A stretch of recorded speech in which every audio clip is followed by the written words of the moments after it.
नमस्कार, बहुत स्वागत है आपका। मैं हूं आपके साथ सुमित शर्मा। दिल्ली से बड़ी खबर। बीजेपी सांसद सरोज पांडे ने पीएम मोदी से मुलाकात की है। बीजेपी की राष्ट्रीय उपाध्यक्ष बनने के बाद पीएम मोदी से मुलाकात की है सरोज पांडे ने और नई जिम्मेदारी के लिए पीएम मोदी का आभार व्यक्त किया, उनको धन्यवाद दिया है। पीएम मोदी को तस्वीर भी भेंट की है। बस्तर की कार्यकर्ता उर्मिला कामो ने इसे बनाया है।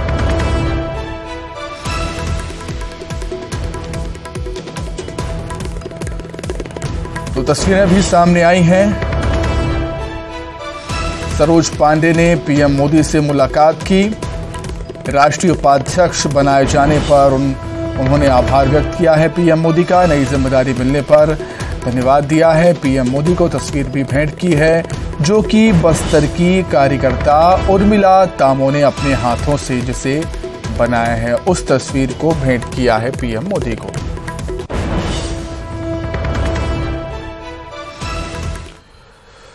वहीं कांग्रेस ने वरिष्ठ पर्यवेक्षकों की नियुक्ति की है। रणदीप सुरजेवाला बनाए गए हैं वरिष्ठ पर्यवेक्षक मध्य प्रदेश के। जी हां, सुरजेवाला मध्य प्रदेश के वरिष्ठ पर्यवेक्षक नियुक्त हुए हैं। कांग्रेस अध्यक्ष मल्लिकार्जुन खड़गे ने नियुक्त किया है। चंद्रकांत हंडोरे को पर्यवेक्षक नियुक्त किया है। प्रीतम सिंह को छत्तीसगढ़ के सीनियर ऑब्जर्वर के रूप में जिम्मेदारी सौंपी गई है। वहीं मीनाक्षी नटराजन को भी पर्यवेक्षक बनाया है। दीपादास मुंशी तेलंगाना के ऑब्जर्वर नियुक्त किए गए हैं। तो चुनाव के लिहाज से कांग्रेस ने कमर कस ली है। मध्य प्रदेश छत्तीसगढ़ में विधानसभा चुनाव होने हैं। रणदीप सुरजेवाला को मध्य प्रदेश का वरिष्ठ पर्यवेक्षक नियुक्त किया गया है। प्रीतम सिंह छत्तीसगढ़ के सीनियर ऑब्जर्वर नियुक्त किए गए। मीनाक्षी नटराजन को भी पर्यवेक्षक बनाया गया। दीपादास मुंशी को तेलंगाना का ऑब्जर्वर नियुक्त किया गया है।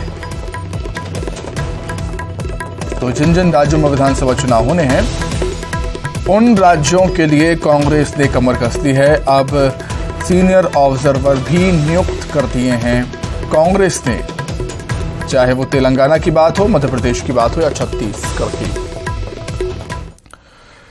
छत्तीसगढ़ में हड़ताली संविदा कर्मचारियों का आंदोलन जारी है। राजधानी रायपुर में संविदा कर्मचारियों ने रैली निकाली, जिसमें बड़ी संख्या में संविदा कर्मचारियों के परिवार वाले भी शामिल हुए।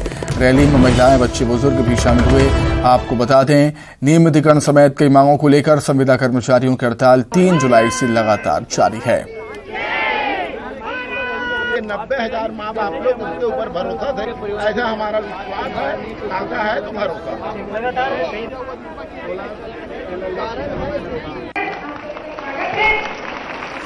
आप सभी को बहुत बहुत बधाई और धन्यवाद। और मुझे पूरा विश्वास है कि हम तो रायपुर से ही खबर, जहां हड़ताली संविदा कर्मचारियों पर गाज गिरी है। बीजापुर के हड़ताली संविदा कर्मचारियों पर गाज गिरी। 211 कर्मचारियों की सेवा समाप्ति का आदेश निकला है। नेशनल हेल्थ मिशन के कर्मचारियों की सेवा समाप्त कर दी गई है। कलेक्टर राजेंद्र काटारा ने आदेश जारी किया है। नियमितीकरण की मांग को लेकर हड़ताल पर थे संविदा कर्मचारी। प्रदेश में 3 जुलाई से संविदा कर्मचारी अपने नियमितीकरण की मांगों को लेकर अनिश्चितकालीन आंदोलन पर हैं। लगातार हम शासन प्रशासन से संवाद के माध्यम से कांग्रेस पार्टी ने जन घोषणा पत्र में जो नियमितीकरण का वादा किया था और जिसे कभी कभी सदन में या अन्य मीडिया माध्यमों में माननीय मुख्यमंत्री महोदय जी भी कहा करते थे कि हमने कहा है तो करेंगे, उसके संबंध में हम लगातार आंदोलन के माध्यम से संवाद करना चाहते थे कि संवाद के माध्यम से हमारी मांगों का निराकरण किया जा सके। परंतु संवाद न होने के कारण शासन प्रशासन की तरफ से किसी भी प्रकार की कोई सकारात्मक रुझान को न देखते हुए यह आंदोलन लगातार जारी था। ऐसी स्थिति में संवाद करने के स्थान पर बीजापुर के हमारे कुछ साथियों को की सामूहिक बर्खास्तगी की गई है। संविदा कर्मचारी महासंघ का इस संबंध में कहना है कि लोकतंत्र में संवाद की जगह होती है। इस प्रकार की दमनपूर्ण कार्रवाई बिल्कुल भी उचित नहीं है। सरकार को समाधान करने के लिए संवाद करना चाहिए। संविदा कर्मचारी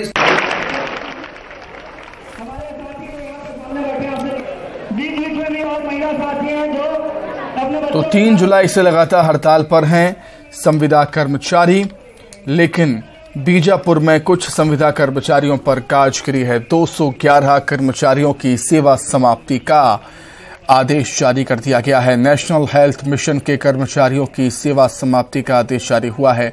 कलेक्टर राजेंद्र काटाला ने इसका आदेश जारी किया है।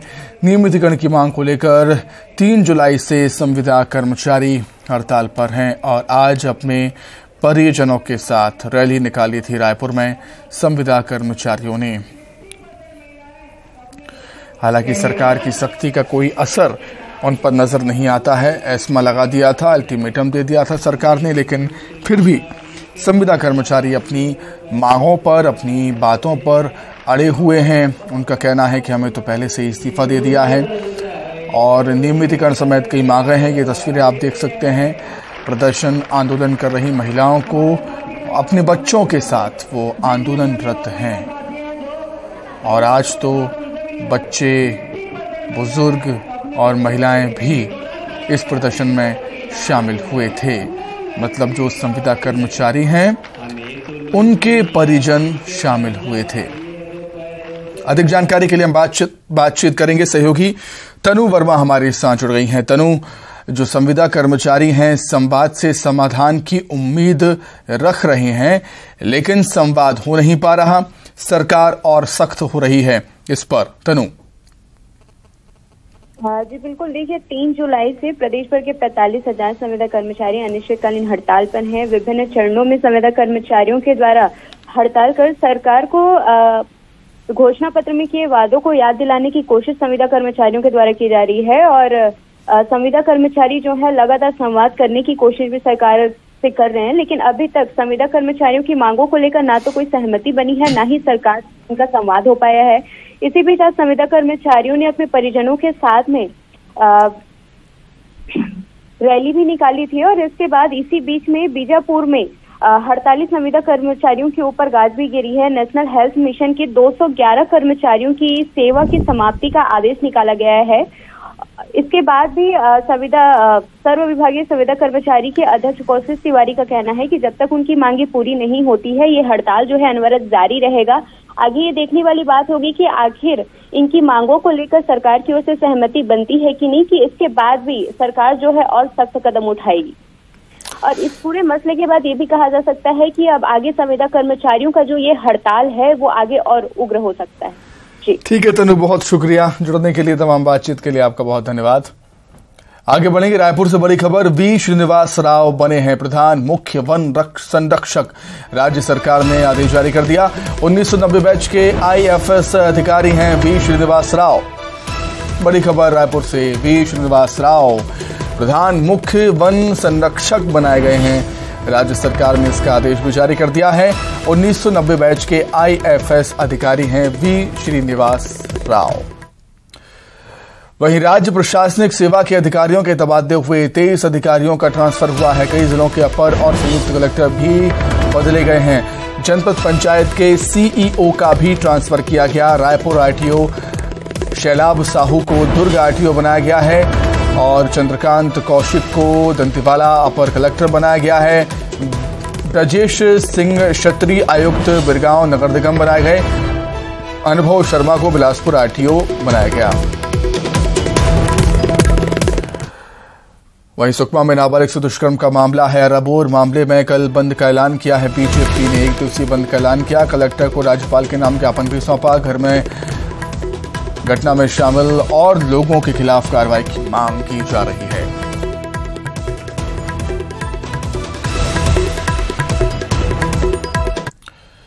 सीहोर से खबर, रास्ते को लेकर विवाद हुआ, खूनी संघर्ष में बदल गया विवाद। मारपीट लोग घायल हुए हैं।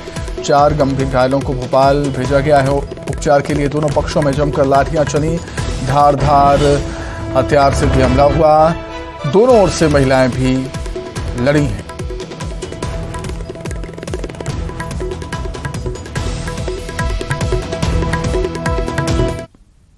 रास्ते के ऊपर से झगड़ा हुआ। हम अपने गांव में जा रहा था तो इन लोगों ने मेरे को रास्ते में रोक के मारा। कितने लोग घायल हुए? इसमें 4 लोग, 3 लोग तो भोपाल हैं और 3 यहाँ हैं। खेत के रास्ते को लेकर विवाद हुआ था जिसमें झगड़ा हो गया है और मारपीट हुई दोनों पक्षों से। तो लगभग कितने लोग घायल होंगे? 5 लोग घायल। छत्तीसगढ़ विधानसभा चुनाव की तैयारियों के बीच सूबे की दोनों प्रमुख पार्टियां कांग्रेस और बीजेपी का केंद्रीय कमान छत्तीसगढ़ पर पूरा जोर लगा रहा है। इसी कड़ी में कांग्रेस का केंद्रीय कमान 11 अगस्त को रायपुर आएगा।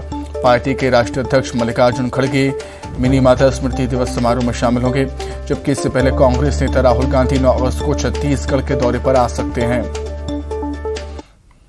पखवाड़े में कांग्रेस पार्टी के बड़े नेताओं के लगातार दौरे होंगे और कांग्रेस के राष्ट्रीय अध्यक्ष मल्लिकार्जुन खड़गे भी आ सकते हैं। इसके साथ ही राहुल गांधी जो है उनके दौरे की संभावना भी बढ़ गई है और इसको लेकर कांग्रेस पार्टी में तैयारी भी शुरू हो गई है। हमारे साथ मंत्री कवासी लखमा है, उनसे बात करते हैं। सर, दो बड़े लीडर्स के दौरे। आज चुनाव का 4 महीना बचा है, इसलिए भारतीय जनता पार्टी के लोग लगातार आ रहे हैं। तो हम लोग भारतीय जनता पार्टी जितना लबारी मारते हैं वो काम कांग्रेस पार्टी नहीं करती। हमारे राष्ट्रीय अध्यक्ष माननीय खड़गे साहब जांजगीर चांपा में मिनी माता जयंती में शायद आ सकते हैं लगभग 11 तारीख को। उसके बाद उसी के आसपास राहुल गांधी साहब का भी बस्तर आने का इसी के साथ ही फिलहाल इस बुलेटिन में इतना ही। खबर लगातार जारी है। नमस्कार।